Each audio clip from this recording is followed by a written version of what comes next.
அளவு எடுக்காமல் அளவு ப்ளவுஸ் கொடுத்து தைக்க சொல்கிறவங்களுக்கு எப்படி அளவெடுத்து தைக்கிறதுங்க பார்க்கலாம். நான் ப்ளவுஸை 2 பக்கமாக அப்படி மடித்து போட்டிருக்கேன்.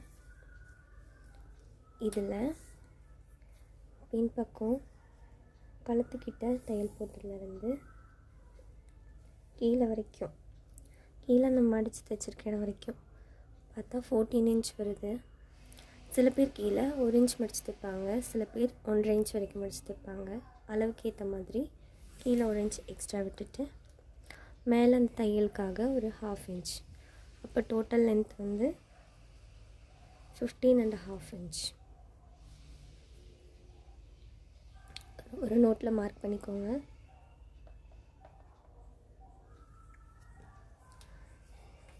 நெக்ஸ்ட்டு இதோட வித்து, இது இந்த இடத்துலேருந்தும் நீங்கள் அளவெடுக்கலாம். கீழே இருந்து எப்படி அளவெடுக்கணும்னா இந்த இடத்துலேருந்து இது வரைக்கும் 10 இன்ச் வருது. நம்ம இந்த டாட் பிடிக்கிறதுக்காக எக்ஸ்ட்ரா 1 இன்ச் விடுவோம். அப்போது 11 இன்ச்சஸ் வருது கீழே இதோட வித்து. அது இப்படி எடுக்க உங்களுக்கு கஷ்டமாக இருக்குது அப்படின்னா இந்த இடத்துலேருந்து இந்த இடம் கூட நீங்கள் வந்து பார்க்கலாம். கரெக்டாக 11 இன்ச்சஸ் வரும். துணி வந்து சுருங்கக்கூடாது, ஸ்ட்ரெயிட்டாக வச்சு அளவெடுக்கணும். 11 இன்ச்சஸ். தென் வந்து நெக்கோட ஹைட் எப்படி மெஷர் பண்ணுறதுன்னா, நீங்கள் தைச்சதுக்கப்புறம் வர ஃபுல் லென்த் எவ்வளோ 14 இன்ச்சஸ். 14 இன்ச்சஸ்லேருந்து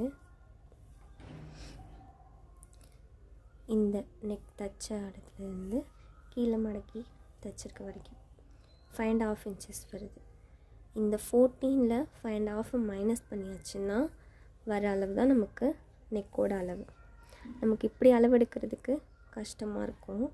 அதனால் ஃபுல் லென்த்துலேருந்து இந்த லென்த்தை நீங்கள் மைனஸ் பண்ணிங்கன்னா இந்த நெக்கோட ஹைட்டு கிடச்சிரும். அது கூட நம்ம இங்கே ஒரு 1/2 இன்ச் சேர்த்து மார்க் பண்ணிக்கணும். அதுக்கப்புறம் இங்கே ஒரு எக்ஸ்ட்ரா 1/2 இன்ச் சேர்த்து மார்க் பண்ணிக்கணும். இது ரெண்டும் தையலுக்குள்ளே போயிடும். அதனால அதை மட்டும் எக்ஸ்ட்ரா மார்க் பண்ணிக்கணும்.